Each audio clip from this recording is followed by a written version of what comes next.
नमस्कार, न्यूज 18 देख रहे हैं आप। मैं हूं आपके साथ पूजा सचदेवा। आज है शुक्रवार, यानी कि जुमे की नमाज, और वक्फ संशोधन बिल दोनों सदनों से हो चुका है पास। और वक्फ संशोधन बिल के पास होने के बाद आज पहली जुमे की नमाज है। अब वक्फ संशोधन बिल कानून बनने से बस एक कदम दूर है। राष्ट्रपति के हस्ताक्षर और उसके बाद यह बिल बन जाएगा कानून। लेकिन क्या ये इतना आसान लग रहा है या फिर अभी कुछ मुश्किलें बाकी हैं?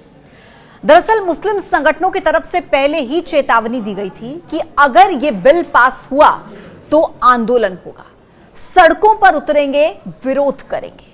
All India Muslim personal law board यानी कि AIMPLB ने इस बिल के खिलाफ प्रदर्शन की बात कही। इसके साथ ही देश के कई बड़े शहरों में वक्फ बिल के खिलाफ प्रदर्शन शुरू भी हो गए हैं। कई शहरों में मुसलमान जुमे की नमाज के बाद सड़कों पर उतरे। अहमदाबाद में मुस्लिम समुदाय के लोग बड़ी संख्या में सड़कों पर आ गए। हाथों में पोस्टर्स लेकर नारे लगाते हुए कहा कि इस बिल को वापस लिया जाए।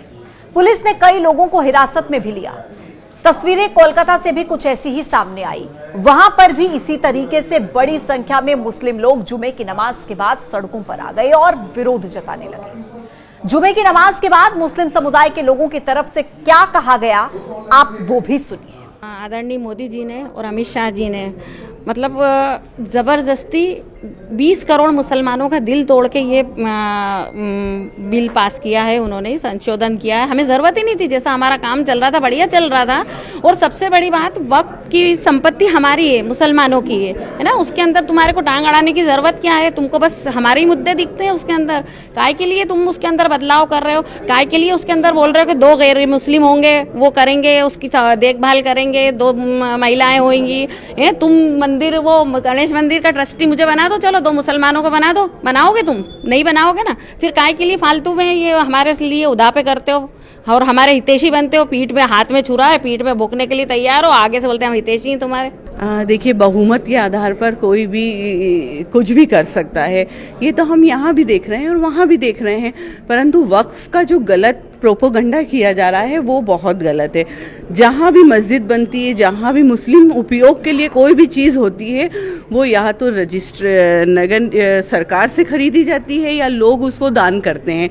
कभी भी कोई भी मस्जिद हमारे धर्म में है, मुस्लिम धर्म में, कि उसको ना हम कब्जा करके बना सकते हैं, ना हम कहीं छीन के बना सकते हैं। हम उस चीज़ को खरीदेंगे पहले, फिर वहाँ पर हमारी नमाज जायज़ होगी। हर एक नियम हमारे इस्लाम में पहले से ही मौजूद है। पूरी तरीके से मैं खुद ही नहीं, पूरे देश का पूरा मुस्लिम समाज इसका विरोध करता है, क्योंकि ये एक काला बिल है। इसका सभी लोगों, सारे विपक्षी नेताओं ने भी इसका विरोध किया है। ये मुसलमानों की संपत्ति पे डाका डालने वाला बिल है। हम विरोध करते हैं, इसका पुरजोर विरोध करते हैं।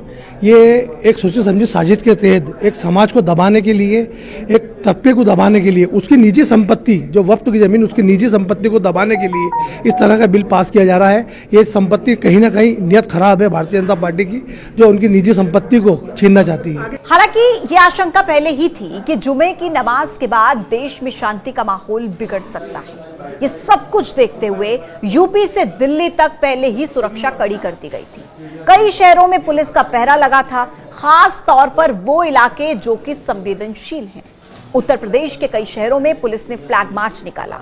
लखनऊ, अयोध्या, झांसी, मुरादाबाद, फिरोजाबाद, लखीमपुर, वाराणसी, चंदौली, हापुड़, कानपुर, संभल, ये वो शहर हैं जहां पर पुलिस पूरी तैयारी के साथ अलर्ट पर रही। रैपिड एक्शन फोर्स के जवान तैनात रहे। लखनऊ से लेकर दिल्ली तक पुलिस ने ऐसी तैयारी की कि परिंदा भी पर न मार सके। ड्रोन से नजर रखी गई और जिन जगहों पर तनाव की जरा सी भी गुंजाइश थी ना, वहां पर भारी इंतजाम किए गए। और नतीजा ये रहा कि कहीं पर भी हिंसा की कोई ऐसी खबर सामने नहीं आई। कुल मिलाकर बीजेपी बिल को लेकर आई और दोनों सदनों से पास भी हो गया। बीजेपी को अपने सहयोगी दलों का साथ भी मिल गया, लेकिन बीजेपी की सहयोगी party Janata Dal United JDU, इसके लिए मुश्किलें जरूर नजर आ रही हैं। नीतीश कुमार को लेकर पहले ही मुस्लिम संगठनों ने कह दिया था कि अगर सरकार का इस बिल में साथ दिया तो जवाब दिया जाएगा, अगर बीजेपी का साथ दिया तो। लेकिन अब तो उनकी खुद की पार्टी में ही विरोध के सुर उठने लगे और इस्तीफों की झड़ी लग गई। जेडीयू के मुस्लिम नेता एक एक करके पार्टी का साथ छोड़ रहे हैं। मोहम्मद कासिम अंसारी, नदीम अख्तर, नवाज मलिक, एम राजू नैयर, तबरेज सिद्दीकी, ये वो नाम हैं, ये वो नेता हैं जो अभी तक इस्तीफा दे चुके हैं और कयास ये है कि और भी मुस्लिम नेता इस्तीफा दे सकते हैं। इनका कहना है कि जिस मुस्लिम समाज ने बीते 19 सालों से पार्टी का समर्थन किया, उन्हीं के खिलाफ इस तरीके का निर्णय लिया गया। यह उनके साथ विश्वासघात है। अब देखिए, बिहार में तो चुनाव भी नजदीक हैं। ऐसे में क्या वाकई नीतीश कुमार की मुश्किलें बढ़ने वाली हैं?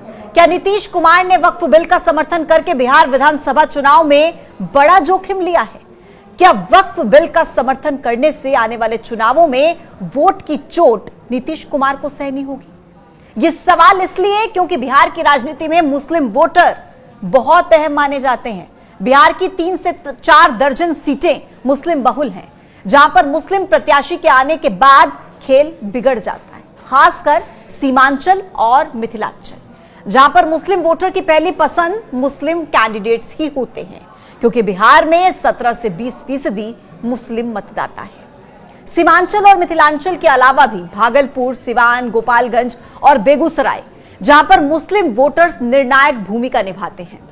बिहार में 30 से 60% मुस्लिम वोटर तकरीबन 1.5 दर्जन विधानसभा सीटों पर हैं। ऐसे में इस बार जेडीयू का वक्फ बिल का समर्थन करने से ये सारे वोट आरजेडी, जनसुराज और कांग्रेस में बढ़ सकते हैं। इस बात से इनकार नहीं किया जा सकता। आज के इस मुद्दे में मेरे साथ इतना ही। कल फिर होगी मुलाकात एक नए मुद्दे के साथ। तब तक के लिए आप देखते रहिए न्यूज़ 18। नमस्कार।